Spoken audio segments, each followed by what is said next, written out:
श्रीमद् भागवतम स्कंध 3 यथास्थिति अध्याय 18 भगवान वराह तथा असुर हिरण्याक्ष के मध्य युद्ध। मैत्रेयी ने आगे कहा कि उस घमंडी और अभिमानी दैत्य ने वरुण के शब्दों पर बिल्कुल ध्यान नहीं दिया। हे विदुर, उसने नारद से श्री भगवान के बारे में जाना और बहुत जल्दी समुद्र की गहराइयों में पहुंच गया। वहां उसने अपनी सुर्ख आंखों से उसके समस्त तेज को हरते हुए अपनी दाढ़ों के अग्रभाग पर पृथ्वी को ऊपर की ओर धारण किए सर्वशक्तिमान परमेश्वर को उनके वराह रूप में देखा। इस पर वो असुर ठठाकर हंसा और बोला, अरे ये कैसा उभयचर पशु है। असुर ने प्रभु से विनती करते हुए कहा, हे भगवान, वराह रूप धरकर मेरी बात तो सुनिए। ये पृथ्वी अधोलोक में रहने वालों के अधीन है, इसलिए आप इसे मेरे सामने से न तो बचाकर ले जा सकते हैं और न ही मुझसे बच सकते हैं। अरे दुष्ट, हमरे शत्रुओं ने हमारी हत्या के लिए तुम्हें पाला है और तुमने छुपकर कुछ असुरों को मारा भी है। अरे मूर्ख, तुम्हारी शक्ति केवल माया है, इसलिए आज मैं तुम्हें मारकर अपने भाइयों के शोक को दूर करूंगा। असुर ने आगे कहा, जब मेरी भुजाओं से फेंकी गई गदा तुम्हारा सिर पटककर तुम्हें मार डालेगी, तो जो देवता और ऋषि तुम्हें भक्ति भाव से नमन करते हैं और तुम्हें भेंट चढ़ाते हैं, वे स्वयं ही मर जाएंगे, जैसे बिना जड़ों के वृक्ष नष्ट हो जाते हैं। यद्यपि भगवान असुर के बाणों के समान चुभने वाले गालियों से अत्यंत कष्ट में थे, किंतु उन्होंने इस दर्द को सहन कर लिया। फिर भी अपनी दांतों के अग्रभाग पर स्थित पृथ्वी को भयभीत देखकर वे जल से ठीक उसी प्रकार बाहर आ गए जिस प्रकार घड़ियाल द्वारा आक्रमण किए जाने पर हाथी अपनी संगिनी हथिनी के साथ जल से बाहर आ जाता है।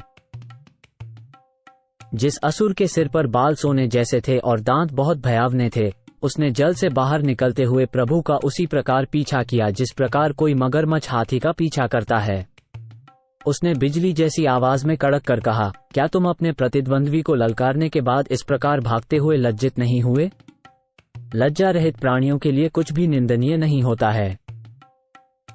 भगवान ने पृथ्वी को जल की सतह पर लाकर अपनी दृष्टि के सामने रख छोड़ा और अपनी निजी शक्ति को उसमें स्थानांतरित कर दिया जिससे वो जल पर तैरती रहे। इस दृश्य को देखकर ब्रह्मांड के सृष्टा ब्रह्मा जी उनकी सुंदरता देखकर उनकी स्तुति करने लगे एवं अन्य देवताओं ने उन पर फूलों की वर्षा की। स्वर्णाभूषणों, कंकणों और सुंदर स्वर्ण कवचों से सुशोभित वो राक्षस एक बड़ी गदा लिए भगवान के पीछे पीछे दौड़ रहा था। भगवान ने उसके कठोर अपशब्दों को तो सह लिया, किंतु उसे उत्तर देने के लिए उन्होंने अपना भयंकर क्रोध भी व्यक्त किया। भगवान बोले, सच में हम जंगल के जीव हैं और हम तुम जैसे ही शिकारी कुत्तों का पीछा कर रहे हैं। जो मृत्यु के फांदों से मुक्त हो चुका है, उसे तुम्हारे ढोंग भरे बकवास से कुछ भी भय नहीं है, क्योंकि तुम मृत्यु के बंधनों में जकड़े हुए हो। निश्चय ही मैंने रसातलवासियों की निधि चुरा ली है और सारी लाज शर्म खो दी है। यद्यपि तुम्हारी पराक्रमी गदा से प्रताड़ित होकर मुझे कष्ट हो रहा है, तथापि मैं कुछ काल तक यहीं जल में रहूंगा, क्योंकि तुम जैसे पराक्रमी शत्रु से वैर ठानकर अब मेरे लिए अन्यत्र जाने के लिए कोई ठिकाना भी नहीं है। तुम पैदल सेना के नायक की तरह हो, इसलिए शीघ्र ही हमें हराने का प्रयास करो। ये तुम्हारी लड़ाइयां बंद करो और हम पर हमला करके अपने रिश्तेदारों की चिंता खत्म करो। कोई गर्व तो कर सकता है, पर अगर वो दिए गए शब्दों को पूरा नहीं कर पाता तो वो सभा में बैठने का पात्र नहीं है। श्री मैत्रेय ने कहा, जब श्री भगवान ने उस राक्षस को इस प्रकार ललकारा तो वो क्रुद्ध और क्षुब्ध हुआ और क्रोध से इस प्रकार कांपने लगा, मानो उसे कोई चुनौती दे रहा हो, जैसे कि एक विषधर सर्प को छेड़ा जा रहा हो। क्रोध से भरकर अपने पूरे अस्तित्व पर आवेश हावी होने के साथ राक्षस तेजी से प्रभु पर लपका और अपनी शक्तिशाली गदा से उन पर वार किया।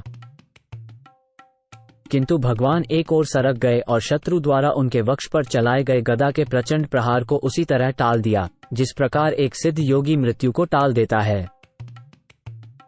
तब श्री भगवान जी ने अपना क्रोध प्रदर्शित करते हुए उस राक्षस की तरफ झपट्टा मारा जो गुस्से के चलते अपने होंठ चबा रहा था। उसने फिर से अपनी गदा उठाई और उसे बार बार घुमाने लगा। तत्पश्चात भगवान ने अपनी गदा से शत्रु की दाहिनी भौं पर प्रहार किया, परंतु वह राक्षस युद्ध कला में निपुण था, अतः हे विद्वान विदुर, उसने अपनी गदा की चाल से स्वयं को बचा लिया। इस प्रकार दानव हिरण्याक्ष और भगवान श्री हरि ने एक दूसरे को हराने की इच्छा से क्रुद्ध होकर अपनी विशाल गदाओं से एक दूसरे पर प्रहार किया। दोनों योद्धाओं के बीच एक जमकर स्पर्धा चल रही थी। उनके शरीरों पर एक दूसरे के नुकीले गदाओं के कारण चोट लग चुकी थी। खून की गंध से वे दोनों और अधिक क्रोधित हो गए थे। जीत की उत्सुकता में वे तरह तरह के दांव पेच चल रहे थे और उनकी यह लड़ाई ऐसी प्रतीत हो रही थी जैसे किसी गाय के लिए दो शक्तिशाली सांड लड़ रहे हों। हे कुरुवंशी, संसार के कल्याण के लिए वारा अवतार में प्रकट हुए श्री भगवान और असुर के बीच चल रहे इस महायुद्ध को देखने के लिए ब्रह्मांड के परम स्वतंत्र देवता ब्रह्मा अपने अनुयायियों सहित पधारे। युद्धस्थल पर पहुंचकर हजारों ऋषियों तथा योगियों के नायक ब्रह्मा जी ने उस असुर को देखा जिसने अभूतपूर्व शक्ति प्राप्त कर ली थी, जिसके कारण कोई भी उससे युद्ध करने में सक्षम नहीं था। तब ब्रह्मा जी ने उस आदि सूक का रूप धारण करने वाले नारायण को संबोधित किया। ब्रह्मा जी बोले, हे प्रभु, ये राक्षस देवताओं, ब्राह्मणों, गायों और उन निष्पाप लोगों के लिए लगातार एक कांटे की तरह बन गया है जो हमेशा आपके चरण कमलों की पूजा में लीन रहते हैं। वो उन्हें बिना किसी कारण सताता रहता है और उनके लिए भय का कारण बन गया है। उसने मुझसे वरदान प्राप्त किया है जिसके कारण वो एक राक्षस बन गया है और पूरे संसार में अपने समान शक्तिशाली योद्धा की तलाश में घूमता रहता है ताकि इस दुष्ट कार्य को पूरा कर सके। ब्रह्मा जी ने आगे कहा, हे भगवन, इस सांप के समान दुष्ट राक्षस से खेलने की जरूरत नहीं है, क्योंकि यह हमेशा जादू टोना करने में माहिर और अहंकारी, स्वतंत्र और बहुत दुष्ट है। ब्रह्मा जी ने कहा, हे भगवान, आप अच्युत हैं। कृपया इस पापी दानव का वध करने से पहले दानवीय घंटा आता है और वह अपने अनुकूल दूसरा भयंकर रूप लेता है। आप निस्संदेह अपनी आंतरिक शक्ति से इसका वध कर सकते हैं। हे मेरे स्वामी, संसार को आच्छादित अत्यंत घोर अंधेरा शीघ्र ही घटित होने वाला है। चूंकि आप सभी प्राणियों की आत्मा हैं, इसलिए कृपया उनका वध करके देवताओं को विजयी बनाएं। अभिजित नाम से विख्यात विजय के लिए अति उत्तम मुहूर्त मध्याह्न से प्रारंभ होकर समाप्ति के करीब है। अतः अपने मित्रों व शुभचिंतकों के हित में आप इस भयंकर शत्रु का त्वरित निपटारा करें।